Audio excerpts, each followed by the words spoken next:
ये profit and loss का दूसरा पार्ट है। इसमें हम डिसऑनेस्ट सेलर की बात करेंगे। डिसऑनेस्ट सेलर से क्वेश्चंस आते हैं। तो पहला क्वेश्चन दिया हुआ है, देख सकते हैं। A dishonest milkman sells milk at cost price but he mixes water and earn 16/3% profit पे। तो 16/3% का प्रॉफिट, यानी इसकी वैल्यू मैंने आपको बताया था कितना होता है, 1/6 होता है ना। तो यानी 6 रुपये का कॉस्ट प्राइस है, प्रॉफिट कितने का हो जा रहा है, 1 का। तो हमको मालूम है कि अगर 6 रुपये का कॉस्ट प्राइस है और प्रॉफिट 1 का है तो सेलिंग प्राइस 7 का हो जाएगा, ठीक है। उसने देखो क्वेश्चन में क्या बोला है कि बेचता तो कॉस्ट प्राइस पे ही है, बस उसमें पानी मिला देता है। तो मिक्सचर और मिल्क का रेशियो पूछा, तो जो प्रॉफिट एक हो रहा वो पानी मिलाने पे ही हो रहा ना। वो पानी मिला यानी एक का उसने वाटर मिला रखा है, वही प्रॉफिट हो रहा। बाकी तो मिल्क का कॉस्ट प्राइस पे बेच ही दे रहा है। तो एक वाटर हो जाएगा तुम्हारा, वो क्या हो जाएगा, ये वाटर हो जाएगा, और 6 तुम्हारा क्या हो जाएगा, मिल्क हो जाएगा। तो मिक्सचर कितने का हो जाएगा भैया, मिक्सचर हो जाएगा तुम्हारा 7 का। तो वही पूछा है, मिक्सचर और मिल्क का रेशियो पूछा है। तो मिक्सचर 7 हो जाएगा और मिल्क 6 हो जाएगा, ठीक है।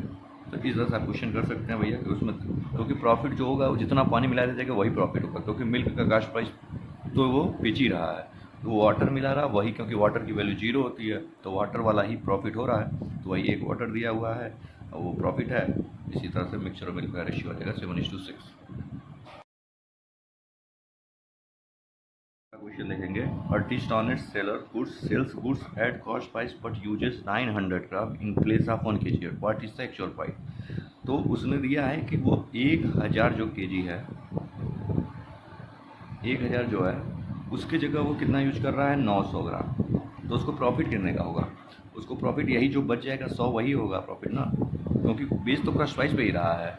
तो प्रॉफिट कितने का होगा, 100 जो ये बच गया वही उसका प्रॉफिट है। तो ये जो 100 बच गया, प्रॉफिट कितने बोला, 900 पे इंटू 100, यानी 1/9।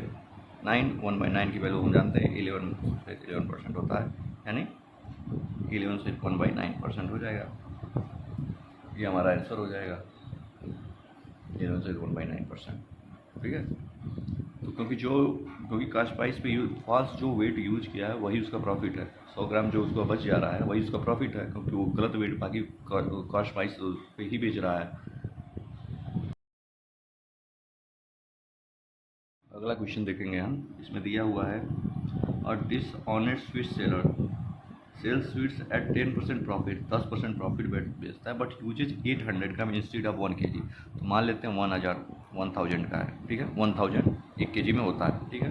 तो उसकी जगह वो कितना यूज कर रहा है, 800 ग्राम्स यूज कर रहा है, ठीक है।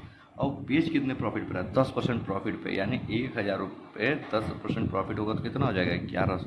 तो टोटल प्रॉफिट कितना हुआ यहाँ पे, 300 का प्रॉफिट हो रहा है, कितने पे, इस 800 पे हो रहा है। इंटू 100 कर देंगे तो ये कट के आ जाएगा 3/8, 300/8। तो इसकी वैल्यू हम डायरेक्ट ऐसे लिख सकते हैं, 75/2। 75/2 का मतलब कितना हो जाएगा, 37 1/2% का ये प्रॉफिट होगा इसका, ठीक है। क्योंकि देखिए हमने 1000 मान लिया, इस पर 10% का हमने प्रॉफिट ऐड कर दिया, और कितना वो फॉल्स ड्यूटीज का उनके बीच का गैप निकाल लिया। ये होता है एक आसान तरीका करने का, ऐसे क्वेश्चन बनने का, कि 1000 ग्राम था, उसका 10% प्रॉफिट कितना होगा, 1100, और 1000 की जगह वो 800 यूज कर रहा है, तो बचेगा कितना, 300 का प्रॉफिट डायरेक्ट उसको हो रहा है। कितने पे, 800 बेचने पे ही उसको 300 का प्रॉफिट हो जा रहा है, ये हो गया तुम्हारा डायरेक्ट। तो इस तरह से आप क्वेश्चन को लगा सकते हैं। तो क्वेश्चन और करा देता हूँ इसको, ताकि आपका पूरा जो डाउट है वो क्लियर हो जाए। तो एक क्वेश्चन दिया हुआ है इसमें, अगला क्वेश्चन देख सकते हैं। A dishonest fruit seller sells fruit at 5% loss, 5% पे लॉस पे बेचता है, but uses 850 gram weight, 1000 gram की जगह वो 850 kg जो है वेट जो है यूज करता है। अगर 850 kg यूज कर रहा है और 5% लॉस पे बेचता है, तो 5% की वैल्यू कितनी होगी, 50 रुपये, यानी 950 में बेच रहा होगा। तो इसको प्रॉफिट कितने का होगा, 100 कितने पे हुआ, इस 850 पे होगा, क्योंकि यही वो बेच रहा है। 100 वैल्यू कर देंगे मल्टीप्लाई। अब इसका परसेंटेज निकालना हमें, यहाँ से काट देंगे, यहाँ पर हो जाएगा 17, यहाँ पे हो जाएगा 2, यानी 200/17% आ जाएगा। और इसको काटे पीटोगे तो इसका आ जाएगा हमारा 17, 13, 17 1, 17 30, तो 13/17% हो जाएगा इसका आंसर। तो इस तरह से आप लगा सकते हैं कि 1000 मान ली 1 kg में वेट 1000 होता है, यूज कर रहा है वो 850 ग्राम, बट 5% लॉस में बेच रहा है तो 950 भाई 1000 का जो कास्ट प्राइस होगा उसी में 5% लॉस होगा ना, तो वही 1000 समझ लो मैंने उसको मान लिया है, वेट को ही प्राइस भी मान लिया है और वेट को वेट मान लिया है, तो उसकी जगह 850 यूज कर रहा है, उस पर प्रॉफिट हो रहा है, बस लॉस में बेच रहा है, उसके बीच का गैप ले लिया है, गैप निकाल के जो जितना बेच रहा है उसी से हम डिवाइड करके डायरेक्ट प्रॉफिट निकाल सकते हैं भाई उसका कितना प्रॉफिट हुआ है। टाइप पर एक क्वेश्चन और करा देता हूँ ताकि आप लोगों का जो भी एकदम डाउट हो एकदम क्लियर हो जाए बिल्कुल। इसमें दिया है और dishonest shopkeeper sales his goods at cost price पे बेचता है, बट यू जो वेट यूज करता है वो गलत यूज करता है, जिसकी वजह से उसको प्रॉफिट 25% का होता है। तो मैंने क्या होता है 1000 मान लिया मैंने, ठीक है, 25% का प्रॉफिट हो रहा है उसको, इसका मतलब 25% का मतलब 4 के सामान को वो 5 में बेच रहा होगा, बिल्कुल सही बात है ना, 4 के सामान को वो 5 में बेच रहा होगा, 25% का क्या वैल्यू होता है 1/4 होता है। Find what does he uses in place of 1 kg unit, तो वो कितना वेट फाल्स यूज कर रहा है कि उसको प्रॉफिट जो हो जा रहा है। तो देखो इस 5 से 2 चढ़ के जाएंगे क्योंकि बेस तो यही रहा ना, अमाउंट तो इतना ही आना चाहिए सेल करके ताकि उसको प्रॉफिट हो, कितना 200 का, तो यहाँ से भी 200 का मल्टीप्लाई कर दोगे तो 800, यानी वो 800 वेट यूज कर रहा है तब जाकर उसको 25% का प्रॉफिट हो रहा है। तो हमारा आंसर कितना हो जाएगा, वो 800 ग्राम बेच रहा है आंसर जाएगा, तभी तो उसको प्रॉफिट 1000 पे हो रहा होगा, 800 बेचेगा 200 ग्राम कम बेचेगा तभी उसको प्रॉफिट होगा, क्योंकि बेच तो कास्ट प्राइस पे रहा है, बस वेट जो है कम यूज कर रहा है। तो बस वही है कि 5 की वैल्यू मैंने मान लिया 25% प्रॉफिट, यानी 4 के सामान को 5 में बेच रहा है, 5 की वैल्यू अगर 1000 है तो 1 की वैल्यू 200, तो 4 की वैल्यू 800, तो 800 ग्राम यूज कर रहा है, एज सिंपल एज लगा देंगे। उसके बाद क्वेश्चन दिया हुआ अगला क्वेश्चन हम करेंगे, इसमें दिया है tradesman marks his goods at such a price that after allowing a discount of 12.5% का for cash payment he makes a profit of 20%, what is the market price पूछा, ठीक है। तो इसमें दिया हुआ 12.5% का वो डिस्काउंट देता है, 12.5% का डिस्काउंट मतलब कि वो 1/8 हो गया 12.5 की वैल्यू, तो यानी 8 के सामान को वो 7 में बेचता है, तो ये 8 हमारा क्या हो जाएगा मार्क प्राइस हो जाएगा, ये 7 क्या हो जाएगा हमारा सेलिंग प्राइस हो जाएगा।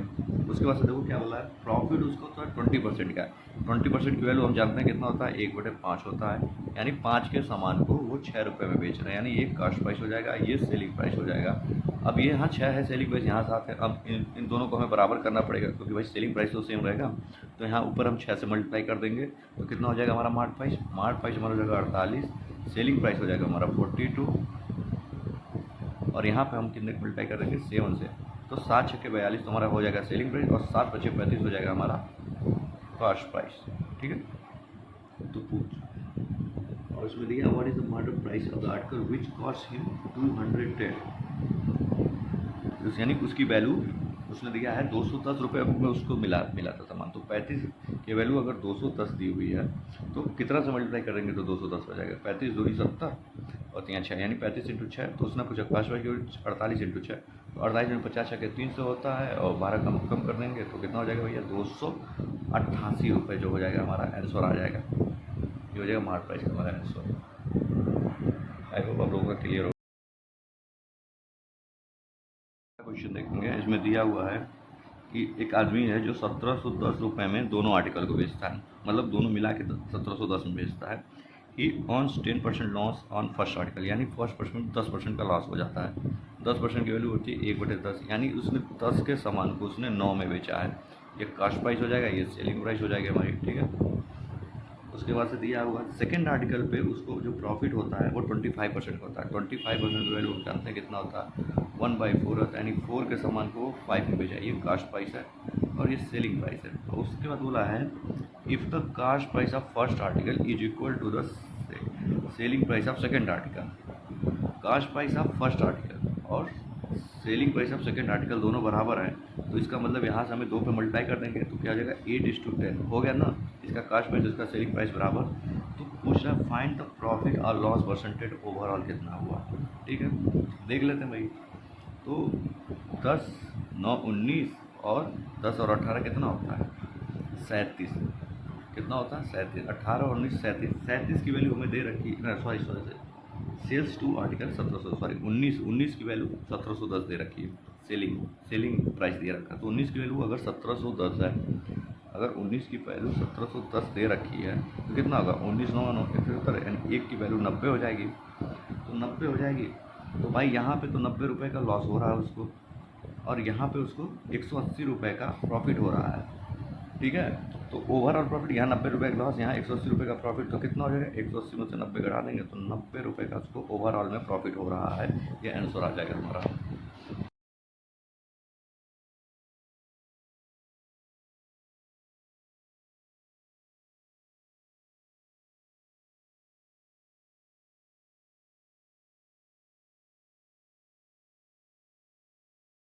तो अब हम DI करेंगे, एक अराबिकुलर मेंस के लिए बहुत ही अच्छा होगा।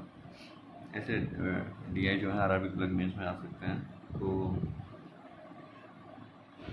देखते हैं क्या दिया हुआ है, हम एक इसका पढ़ लेते हैं। मार्क प्राइस सेलिंग प्राइस का सम दिया हुआ है और मार्क प्राइस और सेलिंग प्राइस का डिफरेंस दिया हुआ है। तो हम इसमें कोई सोचने वाली बात नहीं है कि मार्क प्राइस हमेशा सेलिंग प्राइस से ज़्यादा ही होगा। तो हम क्या करेंगे, चार्ट बना लेंगे, एक article a, article B, article C, article D और आर्टिकल ई। हमने एक चार्ट बना लिया, ठीक है। उसके बाद से हमने यहाँ पे लिख दिया मार्क प्राइस और यहाँ पे हमने लिख दिया सेलिंग प्राइस।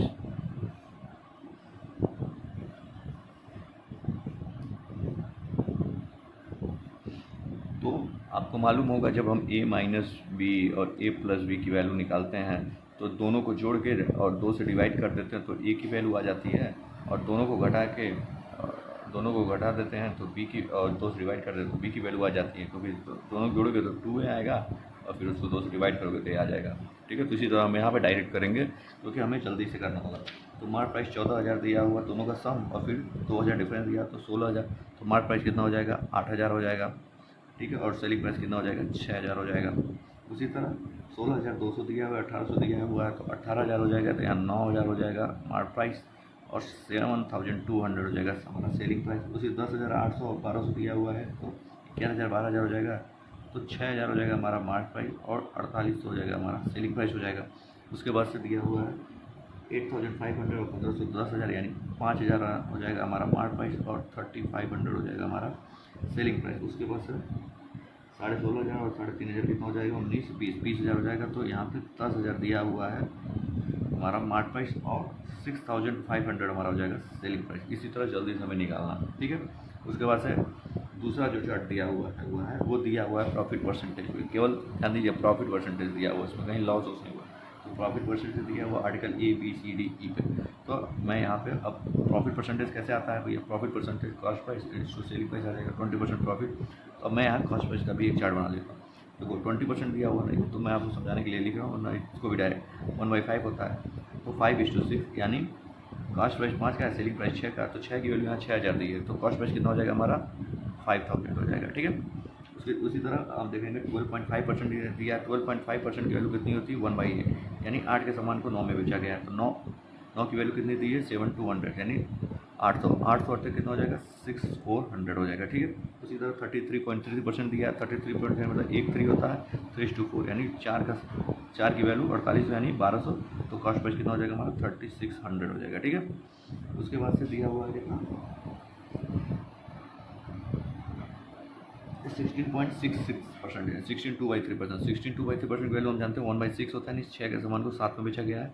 3,500 दिया 500, यानी जो कॉस्ट प्राइस होगा हमारा 3,000 हो जाएगा, ठीक है। उसके बाद 30% दिया, यानी 10 के सामान को 13 रुपये में बेचा गया है, 13 × 6,500, तो 10 × 5,000 हो जाएगा। तो ये हमारा मार्क प्राइस, सेलिंग प्राइस और कॉस्ट प्राइस तीनों आ गया है। अब हम चलेंगे क्वेश्चन देखेंगे कि क्वेश्चन कैसा आया हुआ है, ठीक है। पहले हम चार्ट बना के सारा निकाल लिया। अगर आपको मान लो तो डिस्काउंट पूछता है तो हम डिस्काउंट परसेंटेज क्वेश्चन के ही हिसाब से निकालेंगे, क्योंकि पहले निकाल के कोई मतलब नहीं है, ठीक है। पहला क्वेश्चन दिया हुआ देख सकते हैं, दिया है आर्टिकल ए का जो कास्ट प्राइस है अगर 20% से रिड्यूस कर दिया जाए, यानी 5 से 4 कर दिया जाए, तो पूछा है प्रॉफिट अमाउंट और डिस्काउंट अमाउंट कितना होगा अगर जो है मार्कअप प्राइस और सब सेम रहे तो कास्ट प्राइस को अगर 5 से 4 कर दिया जाएगा, यानी कास्ट प्राइस हो जाएगा 4,000, ठीक है। अगर 4,000 हो जाएगा तो प्रॉफिट का अमाउंट हो जाएगा 2,000, क्योंकि सेलिंग प्राइस 6,000 है। और डिस्काउंट अमाउंट कितना है भैया, डिस्काउंट अमाउंट तो 2,000 है, तो डिस्काउंट जो हो जाएगा वो 2,000 हो जाएगा। तो दोनों का सम पूछा है तो 4000 हमारा जो है आंसर आ जाएगा इसका। ठीक है, पहला क्वेश्चन हो गया। तो अब हम सेकंड क्वेश्चन देख सकते हैं। दिया हुआ है कि अगर हम मार्क प्राइस को 11.11% से डिक्रीज कर रहे हैं तो 11.11% की वैल्यू आपको पता हो गई होगी, 1/9 होती है। ठीक है, 9 से हमें 8 कर देना है मार्क प्राइस, यानी 9000 है मार्क प्राइस की वैल्यू। ठीक है, तो अब हमको उसको 8000 कर देना है। ठीक है, तो हमने 8000 कर दिया। ठीक है, और सेलिंग प्राइस को हमें यक्स से रिड्यूस कर देना। ठीक है, हमने सेलिंग प्राइस को एक्स से रिड्यूस कर देना। ठीक है, तो सेलिंग प्राइस को एक्स से रिड्यूस कर देना, कॉस्ट प्राइस को हमें रिमेन सेम रखना है। तो प्रॉफिट जो रहा वो 3.125% होता है। देखिए, अब बहुत से लोग पूछे 3.125% की वैल्यू क्या दे रहे हो। 3.125% की वैल्यू ऐसे नहीं निकाल सकते, लेकिन हमको ये मालूम है 25% प्लस 6.25% करते हैं तो कितना आया, 31.25% आता है। 31.25 कैसे आ सकता है, 25% की वैल्यू कितनी थी, 1 और 6.25% 1/16 होती है। तो यहाँ लिखोगे 16 और ऊपर हो जाएगा 5। ठीक है, और यहाँ पे दशमलव लगा दोगे तो कितना हो जाएगा, ये 3.125% हो जाएगी। ठीक है, ये वैल्यू हो जाएगी 3.12, तो यानी 16 का सामान जो रहा वो हमारा 16.5% का हो जा रहा है। ठीक है, 16 पे 16.5 की उसकी जो सेलिंग प्राइस हो जा रही है 16.5%। तो यहाँ पे देखोगे 16 की वैल्यू दे रखी है 6400। ठीक है, अगर सोचो 16 की वैल्यू अगर 6400 है तो 16.5 की वैल्यू कितनी होगी, 16 चौके 6400, यानी एक की वैल्यू 400 है, तो आधे की वैल्यू कितनी है, 200। यानी सेलिंग प्राइस जो हो जाएगा तुम्हारा भाई 6600 हो जाएगा। तो सेलिंग प्राइस जो हो जाएगी बी की रिड्यूस होकर 6600, तो यक्स की वैल्यू कितनी हो गई, 7200 से कितना कम हो गया, यहाँ 72 है ना सेलिंग प्राइस, लेकिन 600 हम कम से कम वही पूछा, यक्स रिड्यूस किया तो यक्स की वैल्यू यानी 600 रुपये है। ठीक है, प्राइस और मार्क प्राइस के बीच का डिफरेंस पूछा, तो सेलिंग प्राइस हमारा कितना है 6600 और हम मार्क प्राइस कितना निकाले 8000, तो दोनों के बीच का डिफरेंस कितना हो जाएगा 1400। ये हो गया दूसरे क्वेश्चन का आंसर। ठीक है।